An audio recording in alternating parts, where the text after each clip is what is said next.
C'est quelques instants avant le début officiel donc, de notre webinaire ce matin pour saluer tous ceux qui sont déjà présents. Je reconnais un certain nombre de noms dans la liste de participants, d'autres que je connais moins. On va faire un petit tour d'horizon. D'où est-ce que vous venez les uns les autres? Je crois qu'on a pas mal d'amis belges ce matin notamment.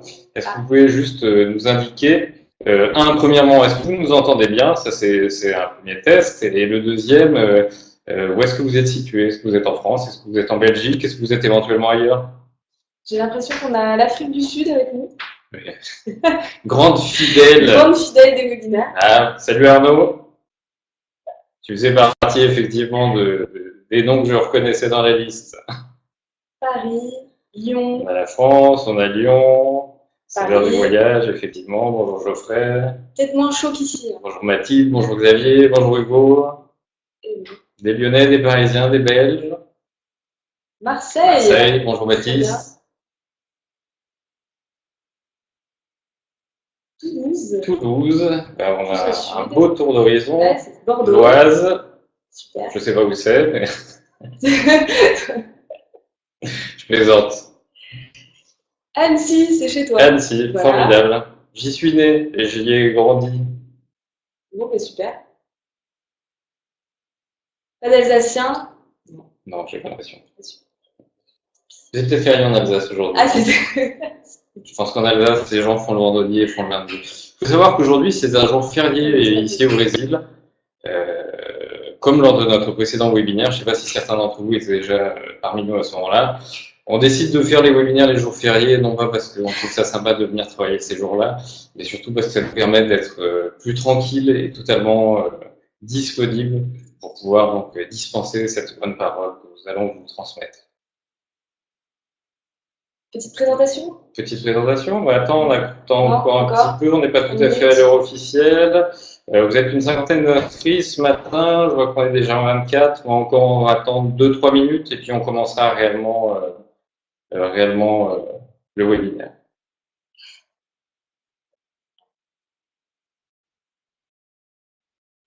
Allô? Bonjour. Oui, Geoffrey, tu nous entends bien?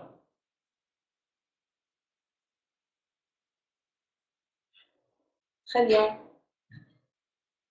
Est-ce que des gens ont déjà assisté au premier webinaire sur le Brésil? Oui. Lorraine, oui. Ah, le son était... le son est mauvais. Ah. Première fois. Ok. Bon. Ah, ça bug un peu. Bon. Bon, notre connexion, on l'a vérifiée, elle est pourtant assez bonne ce matin. Hop. Ah, ok ici. Bon, ça dépend. Essayez de réfléchir le trait. Bon.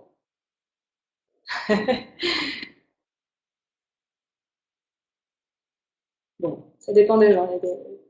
Ok, super. Bon, je vais tâcher, moi en particulier, j'ai tendance à pas beaucoup articuler et un peu marmonner dans ma marge. Je vais essayer de faire des efforts ce matin pour être sûr que tout le monde comprenne bien tout ce qu'on raconte.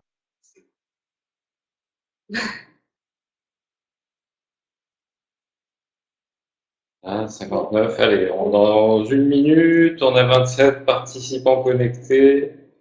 On part à 10 heures pile. Dans quelques secondes, on commence le webinaire. Ah, salut Stéphane. Un autre Lyonnais. Ah, Lyonnais. Parfait.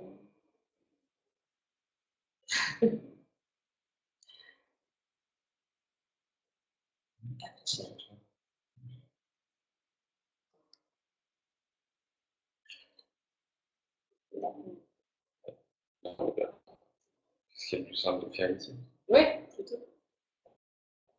Allez. Il est 10 heures, on commence. Donc, bonjour à tous. Bienvenue pour notre webinaire Nord-Est. Je vais me présenter rapidement pour ceux qui ne me connaissent pas. Je m'appelle Sergio, donc je suis le gérant de l'agence Terranosa depuis bientôt 3 ans. Avant cette expérience brésilienne, donc ici à Fortaleza, j'étais notamment au sein du groupe Terra en Bolivie, au Pérou et au Costa Rica. Donc j'ai fait un petit tour exhaustif, on va dire, d'Amérique latine avant donc de m'établir ici à Fortaleza pour le Brésil. Bonjour à tous, donc moi c'est Valérie. Ça fait 2 ans que je suis installée à Fortaleza, donc dans nord-est du Brésil. Avant, j'étais au Pérou pour Terra également, donc dans l'agence Alima. Donc, autre ambiance. Plus météo moins évidente, on va dire, mais en tout cas, voilà, deux ambiances différentes. Je suis ravie d'être ici pour vous faire découvrir donc, les côtés du nord-est du Brésil. Donc, on va commencer avec Serge sur la première partie. Alors, je reviens. Donc, le nord-est du Brésil. On va vous présenter aujourd'hui un itinéraire donc assez particulier du nord-est et qu'on affectionne beaucoup. Ça s'appelle la route des émotions.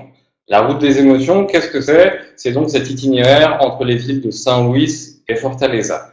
Donc, c'est ce qu'on va vous présenter aujourd'hui, un petit peu plus en détail.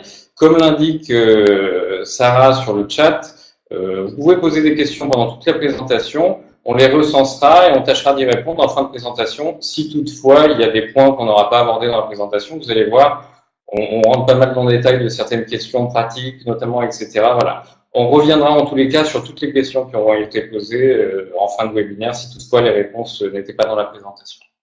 Donc, avant d'aborder la route des émotions en soi, juste quelques petits rappels. Le nord-est du Brésil. Le nord-est du Brésil, premièrement, c'est où? Le nord-est du Brésil, c'est ce que vous pouvez observer donc sur la carte qui vous est présentée. C'est cette corne, entre guillemets, du Brésil, qui est la partie la plus proche et de l'Afrique et de l'Europe, qui s'étend schématiquement de l'état de Bahia, dans la capitale est Salvador, jusqu'à l'état du Maranhão, donc dans la capitale est São Luís. Tout ce littoral et tout l'intérieur des terres, c'est ce qu'on considère géographiquement comme étant le nord-est du Brésil. Maintenant que vous savez où se trouve le nord-est, j'imagine que vous demandez comment on fait pour y venir. Comment on fait? On fait comme ça. Les principales liaisons aériennes qu'on a depuis l'Europe pour le nord-est, les plus régulières, c'est-à-dire des vols quotidiens, c'est la compagnie TAP Portugal, via des escales soit à Lisbonne, soit à Porto, et qui desservent les principales villes du nord-est brésilien, Salvador, Recife, Natal et Fortaleza notamment. On a également là, à partir du 2 mai, très très prochainement, dans un mois, Joon, la nouvelle marque lancée par Air France, qui ouvre ses vols directs, qui sont une excellente nouvelle pour nous, Paris-Fortaleza, directement. Pour l'instant, 2 rotations dans la semaine, le vendredi et le dimanche. Il est question de en ouvrir une 3e probablement à partir du mois d'octobre, le mercredi. Pour l'instant, c'est pas encore confirmé, mais voilà. En tous les cas, c'est ce vers quoi on s'oriente. On a également KLM, donc partenaire d'Air France, qui opère 3 fois par semaine un vol direct d'Amsterdam sur Fortaleza également. On a la compagnie allemande Condor qui opère 2 fois par semaine un vol Francfort-Fortaleza. Et enfin, depuis l'Espagne, la compagnie Air Europa qui, 1 fois par semaine, le vendredi, opère un vol direct Madrid, donc directement sur Recife. Donc, petit résumé là encore, le nord-est est une destination vraiment qui présente de multiples intérêts à l'image du Brésil. On a une partie culturelle, on a une partie très balnéaire évidemment, puisque le nord-est est le spot réellement pour faire du beau balnéaire ici au Brésil. Une partie très très nature, une partie très aventure. Ça, c'est ce qu'on peut retrouver à l'échelle du pays. Si certains ont participé au webinaire qu'on avait fait au mois de novembre, vous allez retrouver un petit peu les thématiques qu'on avait mises en avant sur tout le pays, sur tout le Brésil. On retrouve également ces thématiques-là sur le nord-est, et un des grands avantages de cet itinéraire de la route des émotions qu'on va vous présenter, c'est que lui également, sur un itinéraire relativement condensé, entre guillemets, en termes de distance géographique à l'échelle du Brésil, entre São Luís et Fortaleza, il y a grosso modo 800 km, un petit peu plus à vol d'oiseau. On va retrouver ces 4 facettes, donc, et du culturel, et du balnéaire, et une partie naturelle, et une partie également très très aventure, pour ce qu'on est sur une destination très hors sentier battu. Je vais maintenant passer la parole à Valérie, qui va rentrer un petit peu plus dans le détail donc, de cette route des émotions, et qui va vous présenter notamment la première grosse partie. Je disparais. Et je réapparais. Donc la route des émotions, c'est un nom très joli qu'on donne ici donc, pour décrire tout cet itinéraire qu'on fait généralement entre São Luís et Fortaleza, dans un sens ou dans l'autre. On traverse 3 États, c'est vrai que par les plages, par la route, en bateau, en buggy, en kite, à la nage, à pied. Ça reste vraiment une route assez variée, que ce soit en transport, activité. C'est vraiment une très belle route. Comme le disait Serge, c'est vrai que le Brésil est très grand et ça permet de faire beaucoup de choses sur une distance relativement courte à l'échelle du pays. On conseille généralement, pour tout ce qu'on va vous décrire par la suite, une durée d'une une bonne semaine, disons, pour faire cet itinéraire, que ce soit dans un sens ou dans l'autre. On privilégie un départ de San Luis et une arrivée à Fortaleza pour avoir justement la partie balnéaire qu'on va vous décrire, plus vers la fin du séjour pour se reposer avant de partir. Donc on va décrire chaque tronçon, chaque étape en fait, avec les points d'intérêt sur la route, sur ce qui va suivre. Alors je commence par San Luis et les Lençóis Maranhenses. San Luis d'abord, donc l'étape un peu culturelle de cette route des émotions, l'étape un peu visite qu'on peut avoir sur cette route. San Luis a un petit centre historique colonial assez agréable qui est inscrit au patrimoine mondial de l'UNESCO. Donc vous avez des ruelles avec des belles façades, avec des faïences. L'ambiance de la ville est assez décontractée. Voilà, il y a de la musique reggae. Il y a une petite place du village. C'est vrai que l'ambiance est assez paisible, donc c'est assez agréable pour un début de séjour. Sur une demi-journée, ça permet déjà de bien arpenter le centre historique. Si les clients ont un peu plus de temps, je recommande vraiment de rester un petit peu plus longtemps pour aller visiter la ville d'Alcantara, donc qui est peu touristique encore, qui est vraiment un peu plus typique, je dirais. On y accède en bateau depuis San Luis, donc il y a 1 heure à peu près de traversée. C'est l'occasion d'observer la belle végétation aussi, un peu tropicale. Il y a des ibis rouges en fin de journée qui s'envolent au-dessus du bateau, donc c'est vrai que c'est assez agréable. La petite ville en soi, pareil, il y a de belles maisons coloniales. On dirait que le temps s'est un peu arrêté à Alcantara. Peu d'habitants, depuis 150 ans apparemment, le nombre d'habitants n'a pas évolué. On est vraiment sur un petit bout du monde assez paisible. Donc pour la journée entière, ça peut être une belle excursion pour les gens qui ont un peu plus de temps. Donc après cette étape un peu culturelle, le vrai intérêt de San Luis, du point de départ de cette des émotions, c'est le parc national des Lençóis, qu'on peut voir sur cette image. On a 2 accès pour le parc national des Lençóis. Donc Barreirinhas, le premier accès qui est quand même à 4h30 de route, donc en transport privé ou en bus collectif. Donc vous arrivez dans une petite ville qui est au bord du fleuve, du Rio Preguiças, qui donne le côté un petit peu agréable à la ville. Si on pousse un petit peu plus loin, on va jusqu'à Atins, qui est là plutôt un village qu'une ville, qui est au milieu du sable. On y accède par bateau privé. Donc depuis Barreirinhas, vous avez à peu près 2 heures de traversée sur le Rio Preguiças.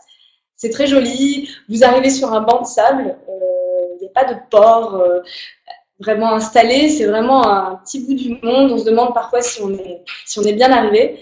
Vous accédez dans ce petit village, pas de voiture. On y accède donc en bateau et ensuite sur place, on se balade à pied, en quad, à cheval éventuellement, mais c'est vrai qu'on est vraiment dans le sable. Il y a quelques belles plages aussi, donc c'est vrai que c'est assez agréable. Dans tous les cas ici, Terra Nossa, en tout cas, on essaye de privilégier vraiment, quand les clients ont un petit peu de temps, on privilégie le séjour à Atins sur 2-3 nuits. Même certaines personnes qui adorent la tranquillité et le calme, ils restent plusieurs nuits. C'est vraiment agréable, beaucoup plus agréable que Barreirinhas sur une longue période. Ensuite, l'accès, donc qu'est-ce qu'on y fait dans le parc national des Lençóis? Donc déjà, il faut imaginer 150 000 hectares de dunes de sable blanc qui ondulent comme des draps, Lençóis en portugais, et des lagunes en fait d'eau douce viennent se former entre ces dunes de sable. Donc ça donne un panorama vraiment exceptionnel, dunes, lagunes, l'océan au loin. Les lagunes ont des tailles, des couleurs différentes en fonction de la saison. Il y a des variations de climat qui fait que le parc change. Donc c'est vrai que c'est vraiment une des choses les plus belles, je pense, que j'ai vues jusqu'à présent. Donc ça vaut le détour et l'étape dans les Lençóis. Ce qu'on peut y faire, donc une découverte assez classique sur la demi-journée ou journée qu'on peut le parc. On peut se baigner bien sûr dans les lagunes.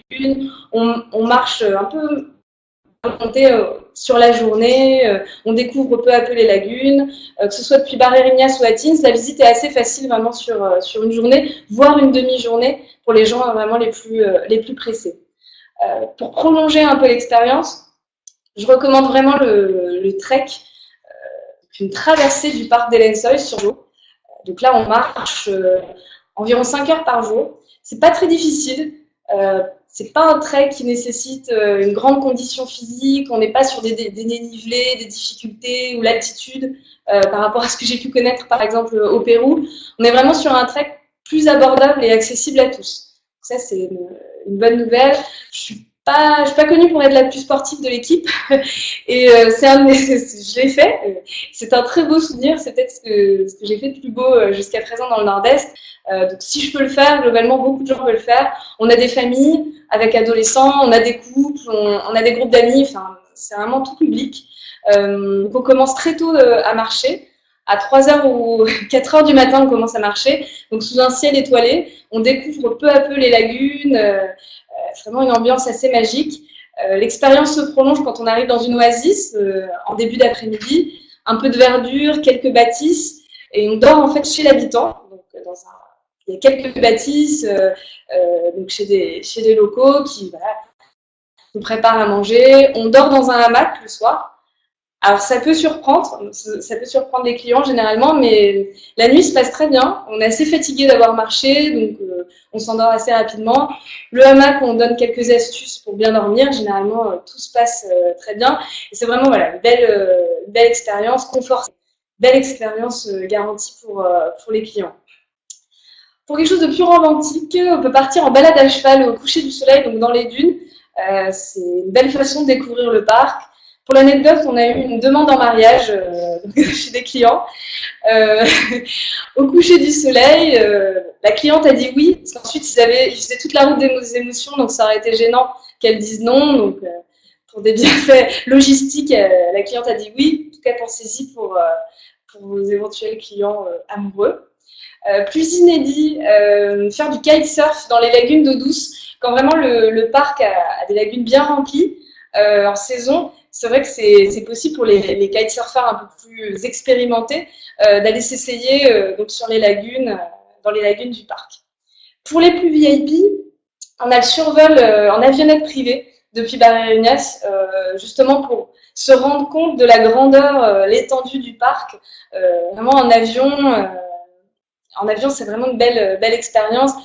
On se rend bien compte du coup de l'océan derrière, le fleuve, plus le parc avec les dunes blanches et les lagunes. Donc voilà pour les différentes activités. Quelques photos pour illustrer pendant le trek des Lençóis. C'est d'ailleurs notre guide star sur la photo avec une cliente. Là, ça doit être moi qui prends un petit bain parce que c'est quand même assez éreintant. Donc voilà, on a la chance d'avoir Là, c'était une très grande lagune, donc le bain était assez agréable. Quelques images pour le trek et ce que je vous disais des oasis. Donc la nuit avec une petite paillote pour dormir, les hamacs. Là c'est pas moi, mais en tout cas j'ai aussi dormi dans ces hamacs. On y dort très bien. Là c'est pas Terra Nossa, hein. Une kitesurfeuse qui était venue très pro et qui donc s'est essayée dans ce que je vous disais dans les lagunes du parc. Elle a beaucoup aimé l'expérience et elle a fait de très belles photos. Et donc ça, c'est ce que vous pouvez voir quand justement vous prenez de la hauteur à bord d'un petit avion depuis Barreirinhas. Voilà, je laisse la parole pour la suite de la route, un peu plus nature avec Serge. Hop, donc voilà. Donc, après cette partie magnifique, c'est un petit peu difficile pour moi d'enchaîner parce que quand on a vu les photos des Lençóis, en général, on ne veut rien voir d'autre, mais je vais quand même le faire. Voilà, on va passer donc de la partie des Lençóis Maranhenses, c'est bien de vous présenter Valérie. À la suite, quand on continue donc à descendre le littoral vers l'est en direction de Fortaleza, on arrive sur la région du delta de Parnaíba, qui est un des plus grands du monde, avec ceux du Nil et du Mekong. Et donc l'état du Piauí, où on retrouve également le petit village balnéaire de Barra-Grande dont je voulais vous parler. Donc delta de Parnaíba, quand on vient de la partie de Lençóis Maranhenses, que ce soit de Barreirinhas ou d'Atins, On repart, si vous êtes à Teams, on repart pour une petite traversée en bateau d'une demi-heure. On retrouve un 4x4 qui nous amène jusqu'à une petite ville qui s'appelle Tutoya, qui est en fait le point d'entrée, on va dire, pour la traversée du delta du Parnaíba. Là, vous avez votre embarcation privée qui vous attend avec son pilote. Vous partez dans le delta pour une traversée qui va durer 2 heures, 2 heures et demie, 3 heures en fonction du temps éventuellement que les gens vont prendre à chaque arrêt. Il y a des endroits où on a des dunes de sable, un petit peu à l'image de ce qu'on a dans les Soys. On a tout ce qui est observation de la faune et de la flore du delta. Des caïmans notamment, ça c'est plutôt le soir. Des singes, ça peut arriver en journée. Énormément de crabes. Des iguanes, effectivement. Les ibis rouges, on va y revenir également. En fait, il faut savoir qu'on a une période dans l'année où, dans le delta de Parnaíba, on a des ibis rouges qui viennent nicher tous les soirs sur une des îles du delta. Cette période, elle s'étend à peu près du mois de mai-juin jusqu'à octobre, à peu près. Et donc, pendant toute cette période, tous les clients, on les amène dans le delta au moment du coucher du soleil, jusqu'à l'endroit dont ils nichent, ces fameux ibis rouges. Pardon pour cette notification. Ces fameux ibis rouges. Et donc voilà, c'est un spectacle assez magique en fait. On arrive à un endroit, on attend au début, il se passe rien, et puis au bout d'un moment, au moment où le soleil se couche, on a ces colonies d'ibis rouges, ces grandes taches rouges qui arrivent d'un peu tous les horizons dans le ciel et qui viennent se nicher sur l'île. C'est vraiment un très très beau spectacle. Encore une fois, à recommander aux clients, si tant est qu'on soit en saison pour le faire. Expérience un petit peu exceptionnelle dans l'état de Parnaíba, aller dormir sur une île privée qui s'appelle Ilha dos Polvos, que je vais vous présenter en photo juste après. Ilha dos Polvos, c'est une île qui est au bout du delta, sur lequel il y a un petit hôtel qui s'est monté. Donc île privée, hein, il n'y a pas d'autres habitants sur l'île. C'est une maison principale, 2 bungalows, une piscine, des kilomètres de plage sauvage donc à disposition. Très très belle expérience. On est sur un confort sympa, mais vraiment, c'est pas tellement le luxe de l'hôtel. En soi, l'hôtel est très sympa, mais c'est rien de luxueux. C'est vraiment l'expérience qui vaut vraiment, vraiment le détour. Autre point à prendre en considération, on peut kiter, que ce soit dans le delta ou justement à Ilha dos Polvos, compte tenu de ces kilomètres de plage qu'on a à proximité. C'est un spot de kite également, ça requiert un certain niveau, mais on a déjà plus d'un client qui a été kité dans le delta, et on a cette kiteuse également dont on vous parlait juste avant, Isabelle, qui l'année dernière était venue kiter dans le delta de Parnaíba. Donc, ça c'est pour le delta. Quand on continue sur le littoral, on arrive sur un petit village balnéaire qui s'appelle Barra Grande. Barra Grande, c'est un petit village encore peu développé touristiquement, qui ressemble sans doute à ce à quoi devait ressembler Jericoacoara, là qu'on va voir juste après, il y a une quinzaine d'années. On a quelques posadas, quelques petits commerces, quelques restaurants, mais on reste vraiment sur un village qui pour l'instant a une ambiance très paisible. C'est un spot de kite également, hein, très reconnu pour le kite, Barra Grande. De manière générale, d'ailleurs, à partir du mois d'octobre-novembre, il y a un gros public kiter qui vient sur ce spot-là.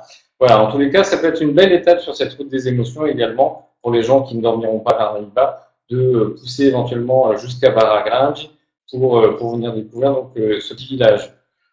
Je parlais de kite, c'est également une belle étape pour un public plus familial. Il y a notamment une excursion très très sympa qui s'organise très facilement sur place, qui consiste à partir en charrette de Lentelle, à aller prendre un canot à travers la mangrove pour aller observer des hippocampes dans leur habitat naturel.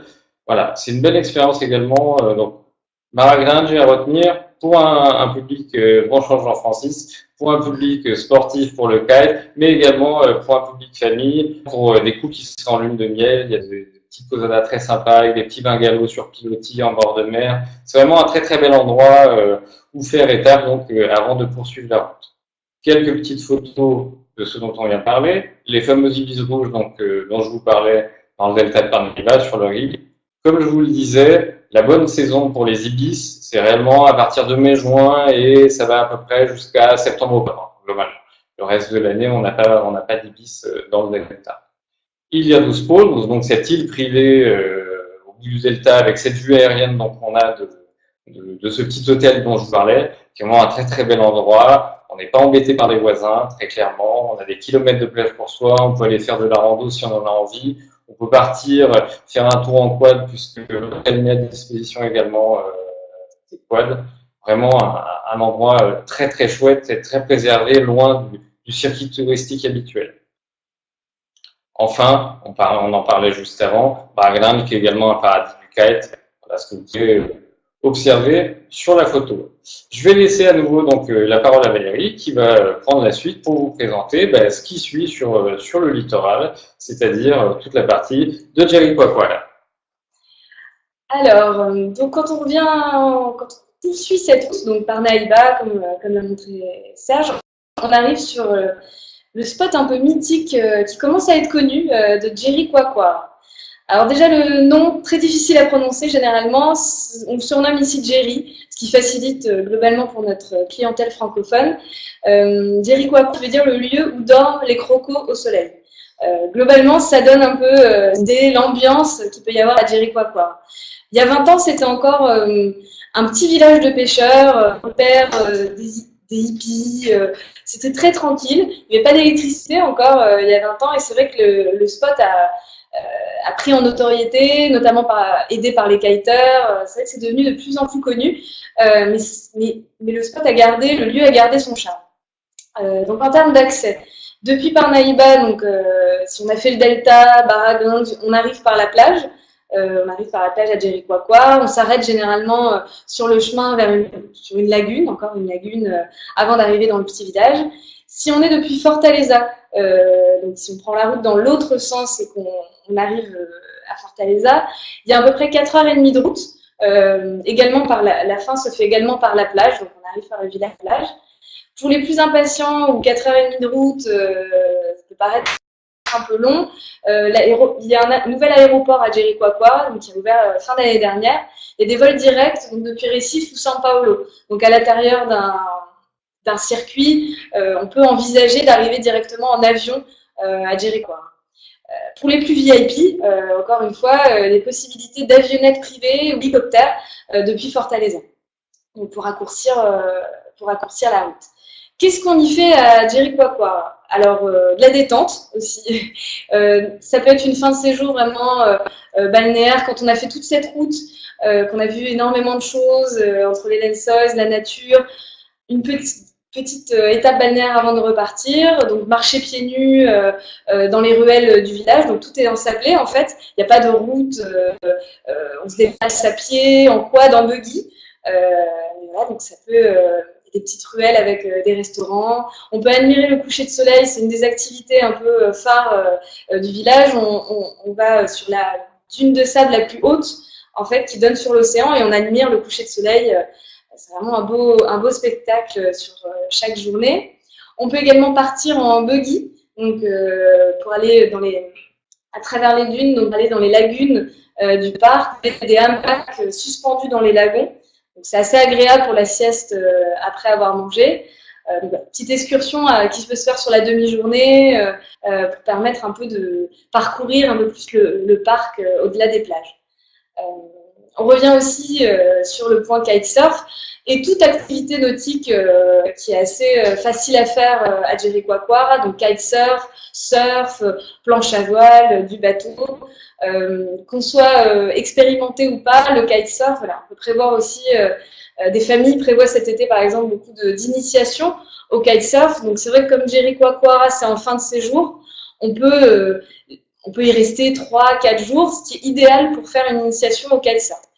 Alors bon, moi je l'ai fait pour l'instant, je suis pas au niveau expérimenté, mais en tout cas, on peut déjà avoir des sensations sur une session de 5 heures. Donc réparti par exemple 5-6 heures sur 3 jours, ça permet déjà de sortir un peu la tête de l'eau et prendre des belles sensations en tout cas sur le kitesurf. Ça peut être une idée pour tout public en fin de séjour. La balade à cheval aussi également au coucher du soleil, je recommande également, avec ou sans demande en mariage. En tout cas, ça reste agréable à Jeri également. Comme je disais, donc Jericoacoara est un peu animé aussi le soir. Il y a beaucoup de restaurants, de petits bars, donc ce qui est assez bien parce que sur tout le périple qu'on a présenté, on est plutôt sur des petits villages, de la nature, des grands espaces, mais voilà, peu d'animation. Jeri permet d'avoir aussi un peu plus d'activités, que ce soit nocturne ou dans la journée. Pour des gens qui souhaitent profiter de l'animation de Jeri, peut-être en fin de journée ou pour le coucher du soleil, mais avoir un hôtel un peu plus au calme, disons sur une plage, et avoir un village un peu plus tranquille. On a la possibilité de loger dans le petit village de Préa, qui est juste à côté de Géry. On est peut-être à 20 minutes en buggy. Voilà, vous êtes sur une grande plage sauvage. Pour les lunes de miel, par exemple, beaucoup de couples choisissent de rester dans un hôtel un peu plus loin et d'aller à Jericoacoara sur la journée. Donc on va illustrer ça. Donc ça, c'est la plage principale de Jericoacoara avec les petits bateaux, des petits vendeurs de caipirinha sur la plage en fin de journée. C'est vraiment une belle ambiance, il y a quelques cocotiers. Les hôtels, en fait, sont pas très hauts.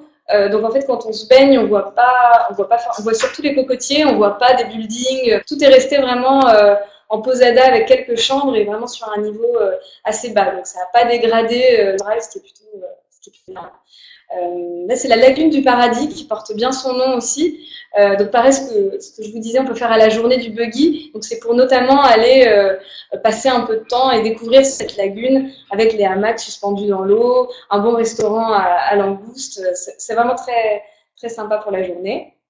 Et enfin, la plage de Préa, qui, comme vous le voyez, est assez déserte. On n'est pas gêné par le bruit et c'est notamment un hôtel qu'on voit, un petit bungalow sur la plage qui est vraiment agréable. On continue la route donc, pour retourner chez nous à Fortaleza. Je laisse la parole à Serge. Hop, c'est à nouveau moi. Donc après avoir vu la partie concernant Jericoacoara, on a schématiquement deux possibilités. Pour les clients qui ont un petit peu moins de temps, la plupart choisissent l'option de rentrer directement de Jeri sur Fortaleza pour enchaîner donc avec un vol. Il faut savoir que c'est un trajet qui prend à peu près 4h30 au plus direct, donc par la route. Pour ceux qui auraient un petit peu plus de temps, qui voudraient continuer à faire du balnéaire, mais dans une ambiance peut-être un petit peu différente de celle qu'on a à Jericoacoara, on a décidé de mettre en avant deux villages en particulier sur ce littoral, mais il y en a d'autres, hein, en tous les cas ce sont nos préférés. Le village d'Icaraí, son nom complet c'est Icaraí da Montagne, pour ceux que ça intéresse, et le village donc de Guajiru. Le premier, Icaraí, donc on y accède quand on vient de Jeri, on a à peu près 1h30 de trajet pour arriver jusqu'à Icaraí. Guajiru, c'est un petit peu plus loin, c'est plus à mi-chemin entre guillemets entre Fortaleza et Jericoacoara. Il s'agit de petits villages un petit peu à l'image de Baragrins, puis où encore une fois on a quelques posadas, quelques petits restaurants, mais qui restent des choses beaucoup moins développées touristiquement que Jericoacoara. Donc c'est un petit peu une autre ambiance. On est sur des petits villages de pêcheurs assez typiques de la région. On va pouvoir retrouver des jangadas qui sont ces embarcations à voile qu'on voit notamment illustrées en photo. Ce sont également, encore une fois, des spots reconnus pour le kite. Il faut savoir que le Nord-Est, c'est vraiment une destination qui s'est développée, entre autres, parce que les kitesurfers ont découvert un vrai paradis pour eux. Donc voilà, la plupart des villages qu'on a, schématiquement de Natal jusqu'à Jericoacoara, voire au-delà, sont des endroits mondialement réputés pour le kitesurf. Enfin, dernier point, on a une expérience très sympa qui peut se faire, donc là aussi sur ce littoral, c'est de partir en expédition buggy, en faisant donc plusieurs étapes. L'idée, c'est pas de conduire du matin au soir son buggy, mais c'est en tous les cas de faire partie buggy, de s'arrêter, de se baigner, de manger dans des cabanes de pêcheurs typiques sur la plage. Et on a cette expérience-là qui est possible, soit en conduite client, c'est-à-dire le client conduit son buggy et suit un chef d'expédition qui va ouvrir la route parce qu'il y a le piège hein, quand on ne connaît pas les lieux, soit on peut éventuellement également organiser la même expédition mais avec des clients qui ne souhaiteraient pas conduire, ils peuvent être simplement passagers du buggy et accompagnés donc par un chauffeur qui va les accompagner. Pour ceux qui voudraient faire le même type d'expédition donc par le littoral, mais dans des conditions peut-être un petit peu plus confortables que le buggy, il y a également la possibilité de réaliser ce même trajet-là par les plages le plus possible en fonction des horaires de marée en 4x4. C'est totalement réalisable. Voilà donc pour la fin de cet itinéraire route des émotions et ça aura permis de vous donner un aperçu réellement de ces différents points d'intérêt qu'on a sur cet itinéraire et de ces différentes ambiances, entre guillemets, et différents paysages également qu'on peut être amené à connaître. Point suivant, c'est une question qui revient assez régulièrement, donc on a fait un petit diagramme en essayant de schématiser un petit peu tout ça. La question, point météo, quand est-ce que c'est la meilleure période pour venir dans le Nord-Est et en particulier sur la route des émotions? Alors il faut distinguer, on a distingué trois grandes thématiques. Pour les Neçores Maranhenses, qui est ce grand désert de dunes et de lagunes que vous avez présenté Valérie en début de présentation, On a une période idéale qui s'étend à peu près du mois de mai au mois de novembre. Pourquoi? À partir de novembre, fin novembre et décembre, jusqu'à effectivement mars-avril, on a deux phénomènes. Premièrement, les lagunes s'assèchent. Il faut savoir qu'on a une petite saison des pluies dans le nord-est, enfin, saison plus humide, disons, qui s'étend de manière générale entre mars et mai schématiquement. Donc, les Lensois maraniens se retrouvent avec des lagunes au top niveau à partir de mai-juin. Et ensuite, juillet-août, on a encore un très très bon niveau dans les lagunes. Septembre, encore un petit peu moins. À partir de novembre, vraiment, les lagunes, il faut vraiment rentrer très très loin dans le parc pour en trouver encore des lagunes résiduelles. C'est pour cette raison que la meilleure période réellement pour les Lensois maraniensis avec les lagunes, c'est réellement cette période à partir de mai, juin jusqu'à octobre-novembre. En dehors de ces périodes, ça reste bien évidemment visitable, ça reste très beau et très impressionnant. Simplement, comme on n'a pas de lagune entre les dunes de sable, on n'a pas ce contraste qu'on peut avoir sur les photos que vous avez vues notamment. Ça, c'est pour les Lensois. Pour ce qui est de la partie plus balnéaire, les gens qui voudraient venir faire du balnéaire, on peut venir quasiment toute l'année. Il faut juste prendre en compte le fait que, comme je vous le disais précédemment, on a une saison un petit peu plus humide, on y est en ce moment d'ailleurs, sur les mois de mars, avril, mai. Ça peut commencer parfois un petit peu plus tôt, fin février, ça peut s'étendre un petit peu plus sur mai, juin, mais c'est globalement une période où on a un risque d'averse qui est beaucoup plus élevé que le reste de l'année où le temps est très très sec. Alors quand je dis que c'est une saison humide, on est bien d'accord, hein, on n'est pas sur une pluie londonienne du matin au soir, ou on n'est pas sur le climat qu'on peut avoir à Lima la moitié de l'année, pour ceux qui connaissent. Voilà, on n'est pas dans le nuage, il fait entre 25 et 30 degrés toute l'année, et ça va être des averses tropicales dans la journée, plutôt le matin de manière générale, mais voilà, à prendre en compte en tous les cas, pour des clients qui voudraient venir pour de la plage essentiellement, dans le nord-est du Brésil, mars, avril, mai, c'est une période où on peut avoir des averses, contrairement au reste de l'année. Enfin, pour le kitesurf, c'est également une niche de clientèle qui est très intéressée, elle, pour le coup, surtout par le vent. La période idéale commence à partir de juin-juillet, réellement où on commence à avoir du vent. Alors là aussi, quand je dis du vent, c'est pas la tramontane qui se met à souffler, hein, c'est pas du tout ce type d'ambiance ici dans le nord-est. C'est un vent qui n'est pas gênant quand on est simple plagiste entre guillemets et qu'on fait pas de kite. C'est pas un vent qui est fort. En tous les cas, c'est un vent justement qui a pour caractéristique d'être régulier, de ne pas souffler en bourrasque, que recherchent justement les kitesurfers. Donc la période idéale pour cette partie kitesurf, c'est réellement à partir du mois de juillet, schématiquement, et ça va s'étendre jusqu'en février. Mars, avril, mai, comme je vous le disais, c'est la saison un petit peu plus humide et c'est une saison vraiment sans vent. On le ressent d'ailleurs ici à Fortaleza, on a plus chaud les jours où on n'a pas d'averse sur ces périodes-là. Juin, c'est encore un petit peu limite en ce qui concerne le vent, donc voilà. Pour le kite, à partir de juillet et jusqu'au mois de février. Voilà pour la partie météo. Point suivant, également une question qui revient assez régulièrement et qui peut vous intéresser ainsi que vos clients. Quel budget faut-il envisager pour un séjour dans le Nord-Est? On considère qu'en partant sur une base de personnes, sur des hôtels standards, 3 étoiles, une dizaine de jours avec du transport privé et chauffeur lusophone, on considère de manière générale qu'on est sur un budget de 1 600 € par personne, donc pour une période de 10 jours, comptez à peu près 160 € de moyenne par jour, par personne, donc sur ce type d'itinéraire. Je reviens sur un point qu'on évoque, on parle de chauffeur lusophone, pourquoi? Il y a la possibilité d'avoir un guide francophone accompagnateur sur cette route des émotions, c'est totalement possible. Simplement, c'est un guide qui, en fonction du sens où les clients vont faire l'itinéraire, soit va partir de Fortaleza avec eux et va aller jusqu'à Saint-Louis, soit dans l'autre sens, va partir de Saint-Louis avec eux et va venir jusqu'à Fortaleza.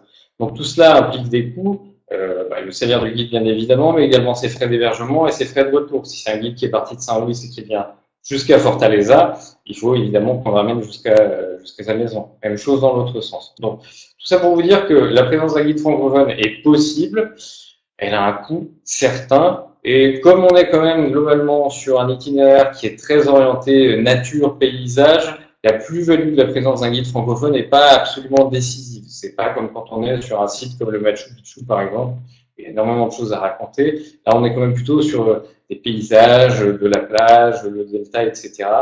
C'est moins indispensable. C'est totalement réalisable pour les gens qui voudraient avoir cet accompagnement francophone. Chose à prendre en compte, on n'a pas de chauffeur francophone ici, dans le Nord-Est. Donc, pour les clients qui voudraient un accompagnement francophone, on aura un chauffeur lusophone, donc qui conduira le ou les 4x4, et en plus du chauffeur, on aura donc le guide francophone qui lui servira pour toute la partie interprétariat, présentation, explication. Voilà pour ce qui est de la partie budget. Pour quel public? Le Nord-Est, c'est une destination qui vraiment s'adapte à tous les publics, très clairement. Une destination famille, puisque comme vous le disiez Valérie, même le trek des Lençois, qui peut peut-être un petit peu impressionner de prime abord, on a des familles qui l'ont fait avec des enfants de 10-12 ans et qui l'ont réalisé sans problème. C'est une destination idéale pour les couples. On a pas mal de gens en lune de miel qui viennent, de gens, comme le disait Valérie tout à l'heure, qui viennent pour leur demande de mariage, notamment lors de la balade à cheval. Des groupes entre amis, puisque ça s'y prête, destination aventure, que ce soit pour de la randonnée dans le trek des Lençois ou que ce soit sur des expéditions en Bolivie, effectivement, puisqu'on est sur une destination vraiment très, très, très orientée aventure, encore très hors sentier battu, même si elle se développe touristiquement, on est vraiment sur quelque chose de très, très sympa pour des groupes d'amis qui décideraient de venir passer une dizaine de jours ou un petit peu plus dans le Nord-Est. Je repasse la parole à Valérie. Oui, pour donc finir sur cette présentation, nous allons partir sur quelques adresses en fait, quelques hôtels coup de cœur en fait qu'on a sur la route des émotions. Donc il y a beaucoup d'hôtels sur chaque étape. Comme le Nord-Est est, comme disait Serge, un petit peu plus hors sentier battu, un peu moins développé touristiquement parlant par rapport à la partie sud du Brésil. On n'a pas de gros hôtels 5 étoiles, des grosses structures avec peut-être tout le service que peut-être certains de vos clients sont habitués. On est plutôt sur des posadas hôtels, qu'on appelle posada ici, de charme. Peu de chambres, moins de 10 chambres, même des fois que 4 chambres, avec des ambiances vraiment très, très accueillantes. Des petits bungalows sur la plage, de belles piscines, un hamac sur la terrasse. Voilà, on est sur des choses vraiment plutôt charmantes que la clientèle française généralement apprécie pour un séjour. La ferme de Georges, notamment à Athins, donc le petit village ensablé, on arrive en bateau pour l'accès dans les Lençois, est devenue une institution. La ferme de Georges, vraiment avec ses 9 bungalows en bois, propose vraiment un très beau service, d'un bungalow très bien décoré, pour un endroit comme Athins, qui est vraiment un bout du monde, un petit havre de paix. On se demande comment il a réussi à faire un tel endroit au calme et vraiment très bien soigné. Donc on recommande vraiment cette adresse-là. C'est pas pour tous les budgets, mais en tout cas voilà, c'est une de nos adresses préférées. Il y a 12 pôles dans l'île privée où on accède en bateau. Il n'y a que nous, il y a 4 chambres, dont 2 bungalows en bois avec leur propre terrasse, donc très, très agréable, on en a déjà parlé. À Jericoacoara, il y a une adresse qu'on aime beaucoup, qui est la Villa Calango, qui est sur la plage principale. Pareil, des petits bungalows aérés naturellement par le vent. Il y a la vue sur la mer, la dune de sable de l'autre côté. Une petite piscine, des petits bungalows sur pilotis avec un petit salon en bas. C'est vraiment, enfin, il y a des gens qui y restent une semaine juste pour être tranquillement au calme avant de repartir pour Paris. C'est vraiment une de nos adresses coup de cœur. Son copain, donc le Rancho do Peixe, qui est à Préa, donc le petit village proche de Jerry dont je vous parlais, qui est vraiment une ambiance plus au calme encore, avec plus d'espace, je dirais, que la Villa Calango. Du fait d'être à Préa, sur la plage, ils ont vraiment une grande partie, avec toute une rangée de bungalows. En tout, il doit y avoir une douzaine de bungalows. Vraiment directement sur la plage, on a l'impression d'être Robinson, avec sa plage privée devant soi. C'est des bungalows qui peuvent être parfaits pour des couples ou même des familles. 4 voire 5 personnes s'il y a un petit, ça peut correspondre. Voilà, de belles adresses qu'on a visitées, il y en a plein d'autres, mais c'est vrai que voilà, on aime bien notamment ces 4-là. Donc ce qu'on vient de vous présenter, donc la route des émotions, on l'organise bien entendu en privé, en individuel, donc c'est-à-dire un couple qui partirait, par exemple sur 10 jours, avec une sélection d'hôtels, d'activités, les transports privés, donc avec le chauffeur, généralement des pick-up, des 4x4, donc juste pour eux et le chauffeur. Pour cette année, on prévoit aussi des départs en groupe. Donc on a construit 2 circuits. qui reprennent exactement ce qu'on vient de vous présenter en 10 jours, qui est une bonne durée. Je disais en introduction 1 semaine. 10 jours, ça permet de prendre un petit peu plus le temps, notamment sur la partie balnéaire. Donc 10 jours est une bonne période. On a construit 2 circuits. Un circuit assez découverte, balnéaire, qui s'adresse à tout public dans des hôtels plutôt confortables pour un circuit en groupe, accompagné donc sur tout le séjour d'un chauffeur qui parle portugais et d'un guide francophone. De San Luis à Fortaleza dans le sens qu'on vient de vous présenter. On a construit un circuit plus sportif, mais accessible, donc sport et aventure avec le trek dans les Lençóis. Donc de même, chauffeur qui parle portugais et accompagnement d'un guide francophone.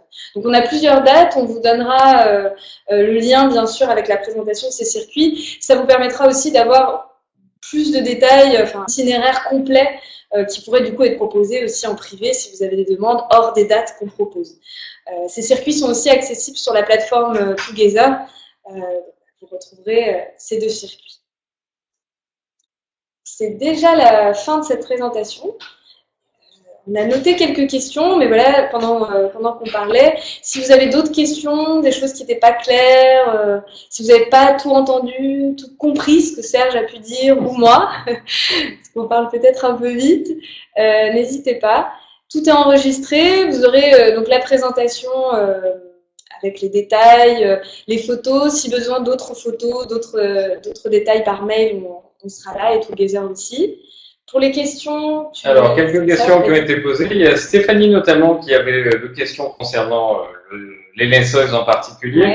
Ouais. Donc, je vais les joindre. La première, c'était est-ce qu'il est possible de se baigner dans les lagunes? Oui. Et la deuxième, c'était est-ce qu'il est obligatoire de dormir en hamac pendant le trek des Lençóis? Alors, donc pour la baignade, c'est très recommandé de se baigner, justement. C'est ce qui fait aussi un peu le charme du lieu. Comme je disais, les lagunes sont plus ou moins remplies. Donc, ça peut être des baignades un peu type lagon ou des baignades où vraiment on peut nager. Immense, parfois j'ai pas pied. Non, mais il y a vraiment de tout. Il y a de tout. Les lagunes, donc bien sûr, on peut s'y baigner. Pour le trek, oui, si on veut faire la traversée des Lençóis, que ce soit en 2 jours ou 3 jours, partance d'Athins ou Barreirinhas, les étapes sont forcément au milieu du parc, dans des oasis instituées, des petites bâtisses, comme je vous disais, chez l'habitant. Du coup, oui, on dort en hamac, il n'y a pas d'autre solution. C'est ce qui aussi fait le charme du lieu. Et comme je disais, on dort assez bien. Pour des gens qui veulent pas dormir en hamac, il reste toujours la possibilité de dormir à Athins dans des hôtels plus confortables auxquels on a montré et de faire des excursions à la journée qui permet déjà, depuis Athins, de voir un très bel aperçu du parc. On peut marcher autour des lagunes, ça reste possible. D'autres questions? Alors, une autre question, Amélie demandait comment accède-t-on à Ilha dos Porcos? En bateau. En bateau, depuis donc le port de Parnaíba, en bateau privé, vous arrivez dans une embarcation, un débarcadère plutôt, un petit ponton, on va dire, et à partir de là, un quad de l'hôtel récupère les clients pour les ramener jusqu'à la réception, la bâtisse principale d'Ilha dos Porcos. On avait une question, alors je n'ai pas noté qui l'a posée, mais je la pose quand même. Quelqu'un qui demandait quel était l'hôtel à Préa. Ah, c'était le Rancho do Peixe, dont on a parlé, les belles photos, la belle cabane. Là, il y a une question pour toi. Oui, je la vois. On arrive à Santo Amaro et puis on continue le circuit. Vous faites quoi? Santo Amaro, à Barreirinhas et puis Parnaíba. Alors, bonjour Rouille, je vais répondre donc à ta question. À propos de Santo Amaro. Santo Amaro, on ne l'a pas évoqué, mais c'est effectivement un autre point d'accès au parc des Lençóis Maranhenses. On ne l'a pas évoqué volontairement dans cette présentation, parce que par rapport à un itinéraire route des émotions, donc quand on vient de Saint-Louis, si on veut faire les Lençóis et continuer ensuite sur le littoral ou dans l'autre sens, Santo Amaro est un petit peu détourné, je dirais, de l'itinéraire qui serait idéal. En tous les cas, pour des gens qui partiraient de Saint-Louis et qui iraient jusqu'à Santo Amaro dans un premier temps pour découvrir les Lençóis à partir de ce village, la suite logique, entre guillemets, de l'itinéraire, ça serait aller de Santo Amaro jusqu'à Barreirinhas pour ensuite poursuivre, aller en direction du delta de Parnaíba et ensuite continuer le littoral comme on l'évoquait. J'en profite également, je vois qu'il y a une dernière question. Ah, pardon, oui. Pour les gens qui font du trekking. Alors, pour des gens qui font du trekking, Santo Amaro, ça peut être un point de départ pour le trekking. C'est un point de départ. Idéalement, moi, je conseillerais plutôt de le faire dans l'autre sens, en fait. Si on part de Santo Amaro pour le trekking, on va se retrouver à traverser le parc d'ouest en est.